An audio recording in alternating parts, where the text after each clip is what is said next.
We're live here with BTL Day 2, and we have the top seed against the big feed. No meme. I'm sorry. Ishtar used to be what I could remember as one of the best teams. Not this season, but we'll see. They may dethrone MG tonight, which would be one hell of a freaking game to see. Yeah, definitely. I'm crewman, and we're in draft. Yeah, Team Ishtar versus MG Element. Tom Kench first pick. Definitely an interesting first pick there. Tom Kench priority. Not what I've been seeing a whole lot lately, but what do you think there, Finergy? It's hard for me to say. I know it's not going to be TK top.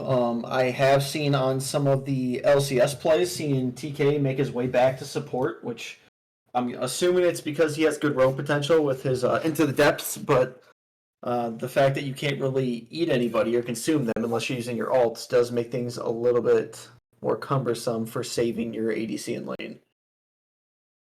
Yeah. Tom Kench support is making a little bit of a comeback in the pro play. I don't know about the Tom Kench first pick, but he is seeing some play. Absolutely, the Xin Zhao Jinx, couple of power picks over there for MG Element, looking pretty good. Couple of strong meta picks there. Picking a Felios into Jinx is a bold proposition. Certainly not a proposition that's going to win you the lane, but you already have the Tom Kench, so I guess it was always just going to be a more defensive angle down there for Frostbite and Chicken Wing. I mean, I honestly, no joke, just had LCS on earlier, and it was Tom Kench and Aphelios being they're I think currently being played by Immortals right now. So I don't know if maybe they're just like, hey, we just saw this today, let's just fucking give it a shot. Sure, yeah. I mean, it's definitely. I mean, Aphelios is not what he once was, of course, but he's still relatively strong. Still pretty meta pick here. And the Tom Kench does, of course, offer that safety, even if it is on a little bit of a longer cooldown than it used to be. But the Nautilus response here, that is definitely a high priority support that we've been seeing quite a lot of. And the pairing with the Jinx, that's a pretty dominant 2v2. I mean, it just depends on. I honestly think right now this game is hinging on if Olaf can really have a good early game. I think that's where he succeeds the most is early to mid game. So if he can transition that over and kind of just steamroll early, then maybe they have a chance on the side of Team Ishtar. Yeah, he's up against the Xin Zhao, though. Also a very strong early game jungler. I think Olaf probably does win in the 1v1, but there's some options there for the Xin Zhao as well, definitely. See how they want to round out with these solo lanes. It's gonna be the Cho'Gath blind Whippo top lane there. I do enjoy a good Cho'Gath. From what I've seen so far, Cho'Gath has kind of terrorized the BTL this season. So yeah, definitely.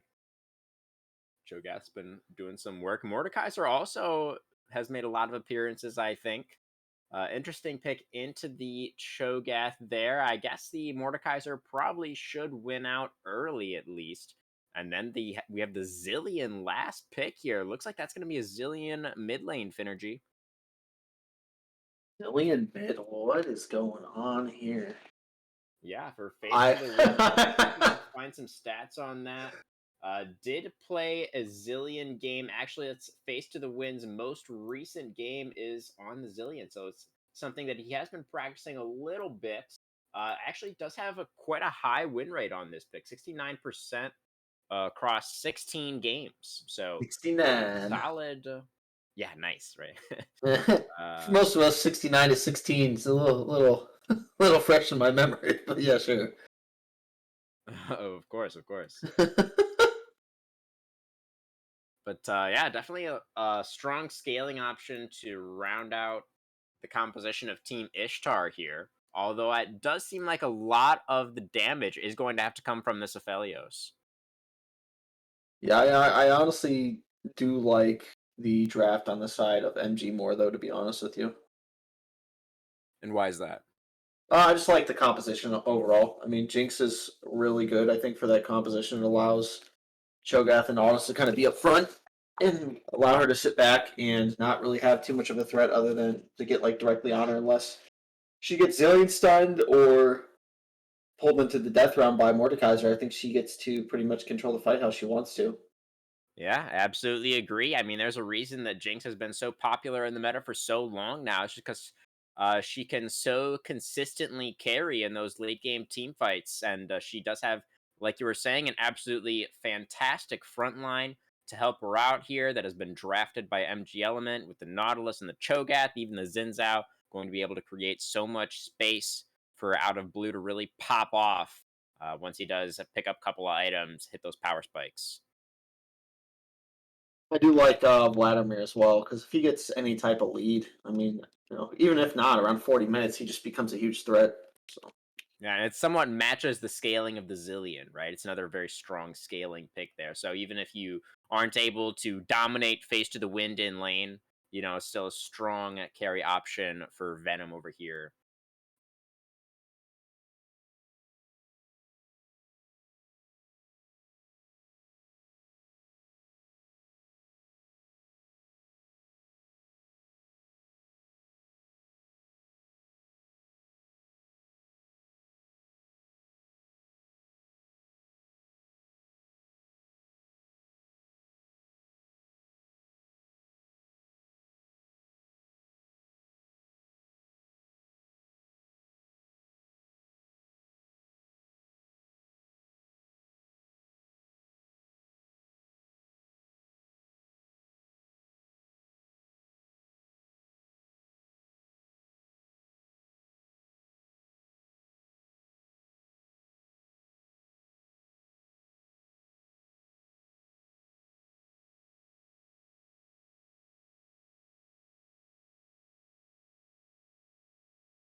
top side clear and going for 3, and then going straight to mid.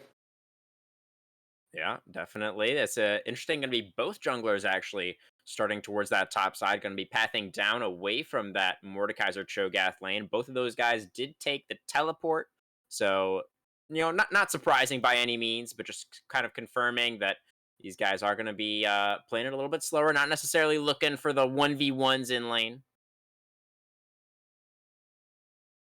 I know that Olaf does have a little bit better clear too, as far as the speed of the clear. So we'll see if Yeah, he's going to get a definitely. faster gank or if it's going to not benefit him and he gets counter ganked.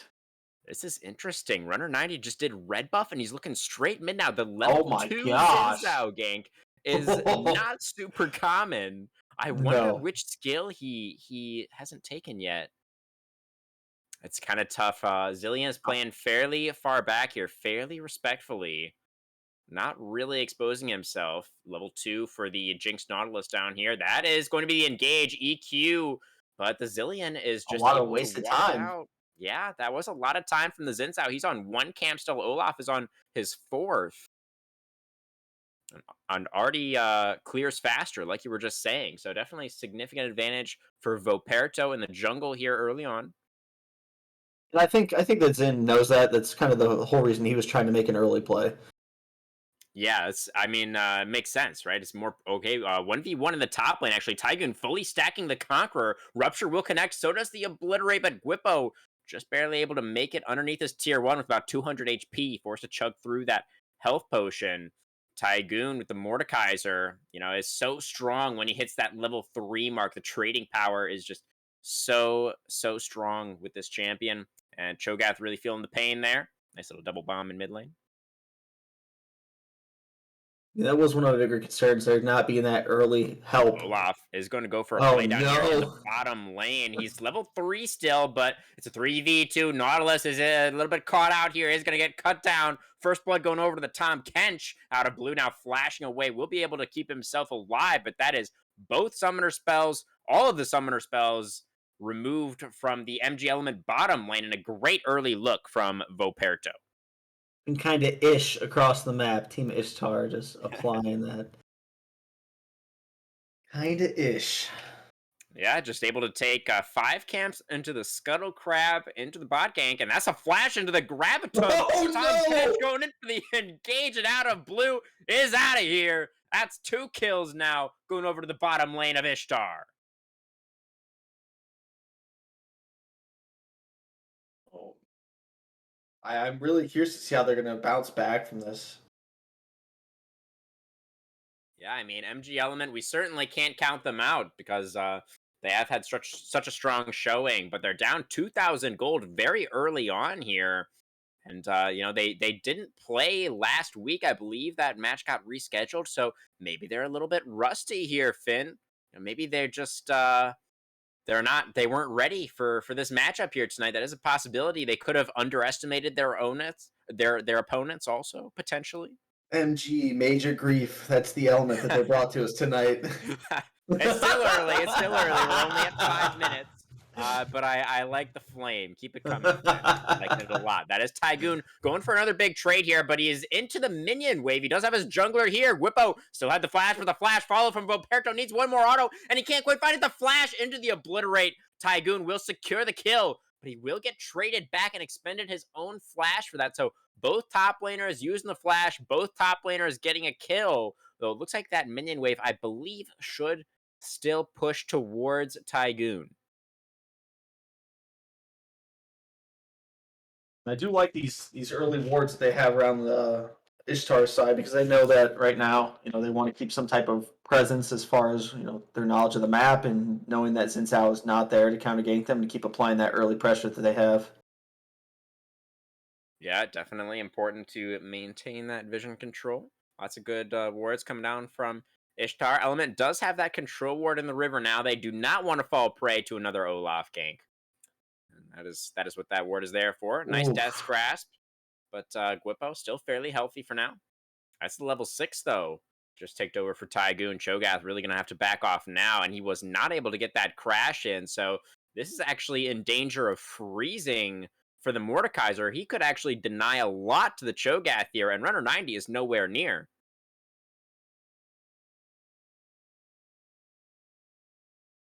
Looking for a play in bottom side, but you can see that ward in that middle brush would spot him out the second he moves any farther forward here on the Xin Zhao. Already a level down to the Olaf. His top laner is getting completely zoned off of the minion wave right now. MG Element, I feel like they're just falling further and further behind right now in this early game. That was out of blue on a ward, but maybe it was all a bait. It was a bait all along. Frostbite getting engaged on, and then there's going to be a kill for the Jinx out of blue to turn things around. Voperto has made his way down here, but it's a little bit too late. Both of the bottom lane members for Ishtar are going to fall. Now Runner 90 flashing away, trying to stay alive. That's a roam down from face to the wind. Critically, the Zillion makes his way down. He speeds up the Olaf, and Olaf will put all of these MG Element members in the dirt. It's a triple kill for Voperto on the Olaf. And it's Team Ishtar maintaining their gold lead. He didn't play the Butcher Olaf for no reason. He's out here slinging meat at people. What can I say? Yeah, absolutely. Going crazy with those axes there. Oh my gosh. And honestly, that's what I wanted to see from Olaf from the side of Ishtar. I know it was kind of a little rough and scuffed from the side of MG from Ishtar at first, but good cleanup. Good cleanup. Yeah, it did end up being a positive fight for them. 3 for 2. You'll take those. The 3K gold lead. Yeah, up to 3K now. It was 2K a couple of minutes ago. Now it's 3K. They're extending it. Let's see how much of that is in the top lane. It's only about 600 advantage for Mordekaiser right now. I thought it might be a little bit more than that, but still significant. That's an amp tome, a couple of health pots. No, I think one of the biggest issues here was literally just the overcommit on the side of MG with Runner. Like, he's just put so much time into his lanes when he sits there and waits for a play to be made. There's another gank coming through. Olaf is here again, but Aelin manages to dredge line his way towards the wall there and out of danger. And Voperto not going to find anything this time around.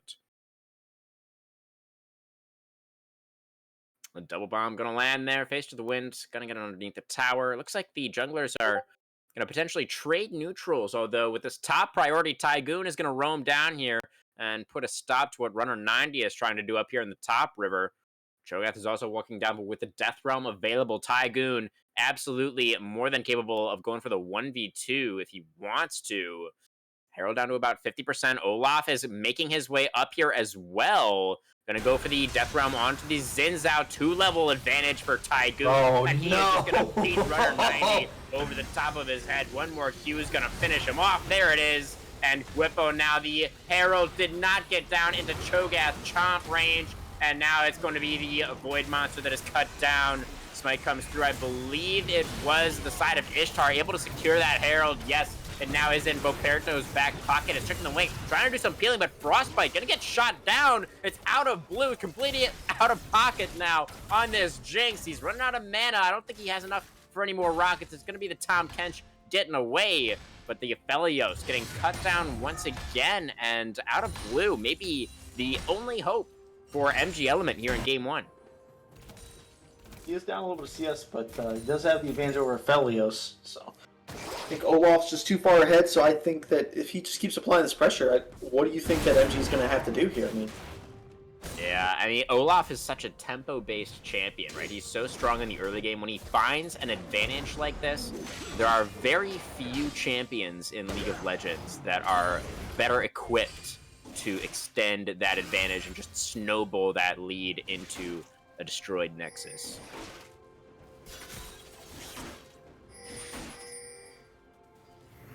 Let's see how they're really going to do anything here, because they just took both the neutrals. I mean, they took the dragon, he roamed up, Tygoon kept it freaking delayed just long enough for them to also get the Herald, so... Yep.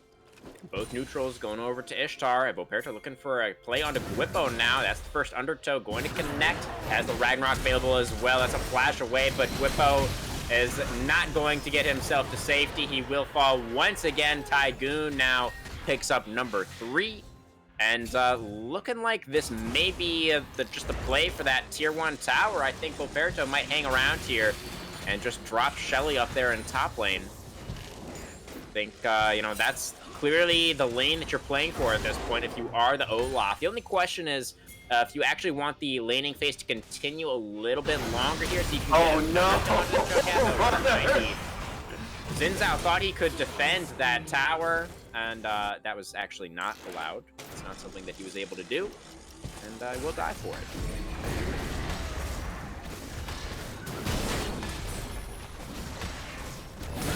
Yeah, again, that was my concern with the top side, and it's really, honestly, just there's no presence from Cho'Gath because there just wasn't that early pressure put in top side.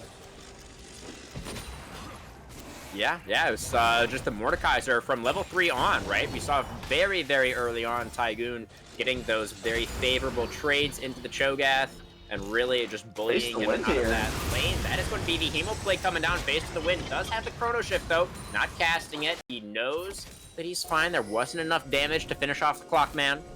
And that is the Ignite and the Ultimate off of Venom's Vladimir. Not going to have that team fight power. I believe the ultimate should be up again for that second dragon in 90 seconds, but the Ignite certainly will not be.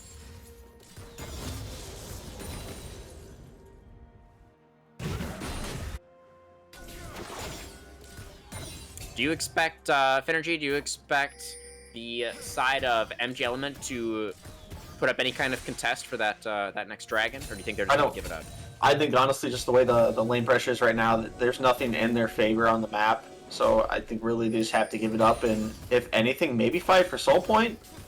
But they're going to have almost immaculate farming and look for some picks for that to even be an option either. Yeah, definitely. I mean, they do have some pretty reasonably strong scaling themselves there with the Jinx, the Vladimir. Cho'Gath scales pretty well also. Is eventually going to get very tanky, although that is still quite a ways away. And look at Face of the Wind just sitting behind them there, waiting. They just really want to dive this. They really do. Out of blue, has to stay alive here. Oh, he's running out of HP. One more auto frostbite picks up the kill.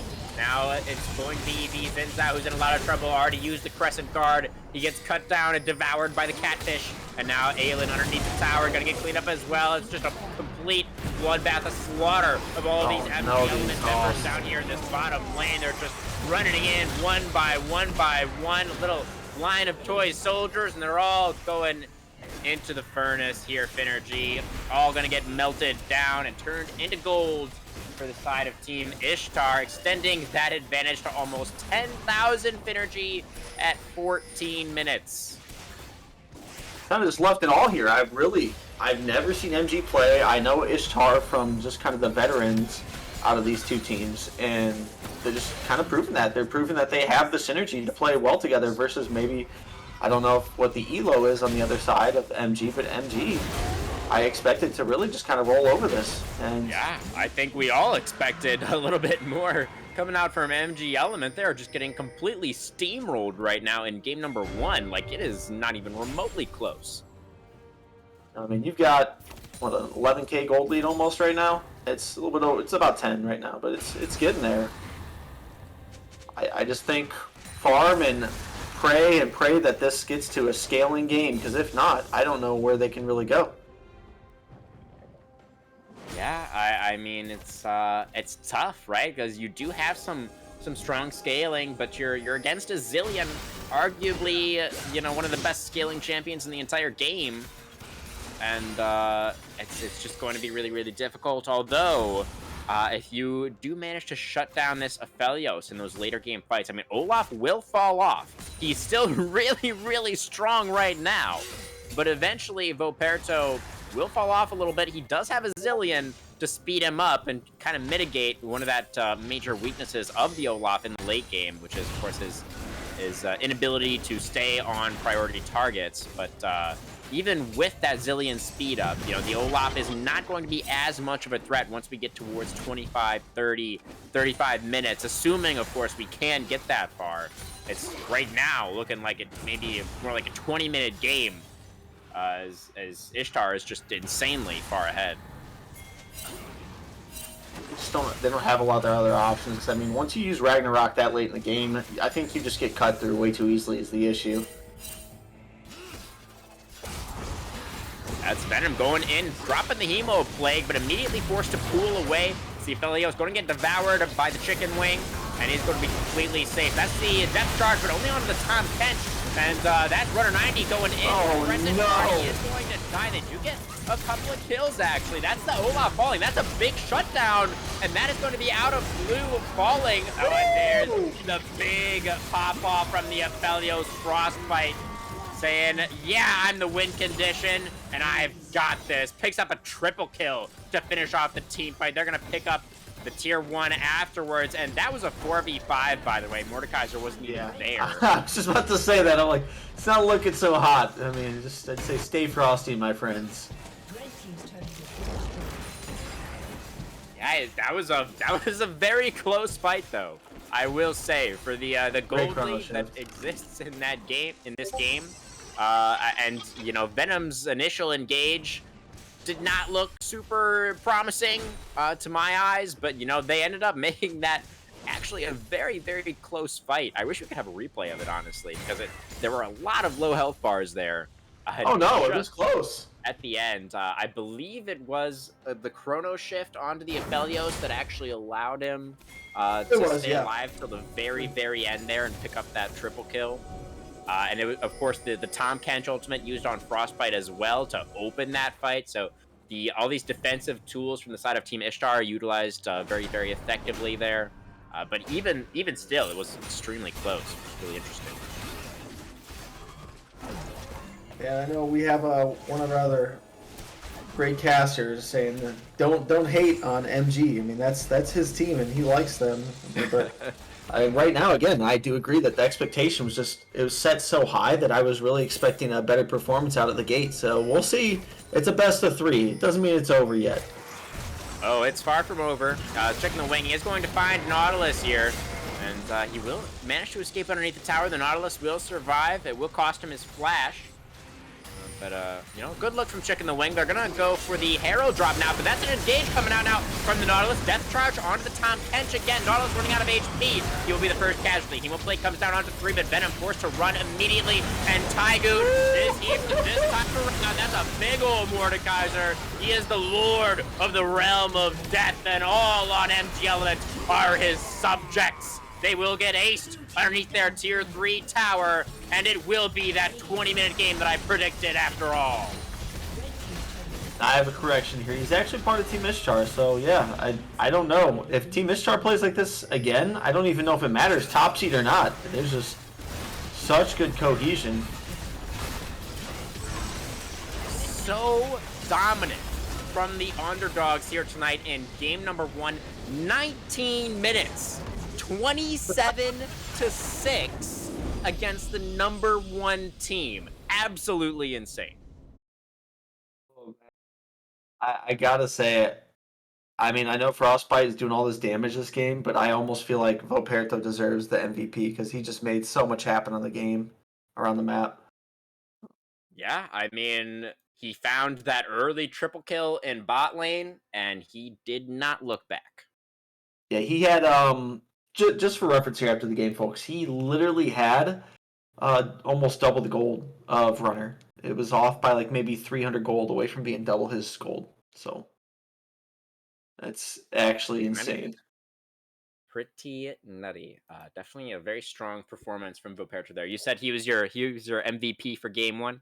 Oh, by far. I mean, there's a lot of clean plays between Face to the Wind. I don't really 0-0 and 18 on the mid zillion. Exactly. Woo. Tygoon winning the lane at like 3 minutes. It was just dominant pop-off performances across the board. Yeah, I really feel like without Voperto this game, or without his play, I don't know if it would have happened. I think a big mistake of that was literally Runner was just so greedy to make something happen in that early game with the blown Zillion flash. He felt desperate. Yeah, even at like that first gank where he hung out in that line brush next to mid lane for like almost a full minute after doing only 1 camp. It just seemed like, yeah, he didn't need to try to force that hard in the early game. I agree. Yeah, we'll see what happens though. I mean, it's 1 game. There's still 2 more to be ran through possibly, so. Yeah, absolutely. But definitely MG Elements are going to need a second to regroup. They have to really pull it together quickly here because it seems like Team Ishtar are trying to just speed run this match tonight. We'll see what they're able to do in game number 2, folks. We're going to go to a short break first, but this is definitely an exciting night of the BTL. You won't want to miss what comes next.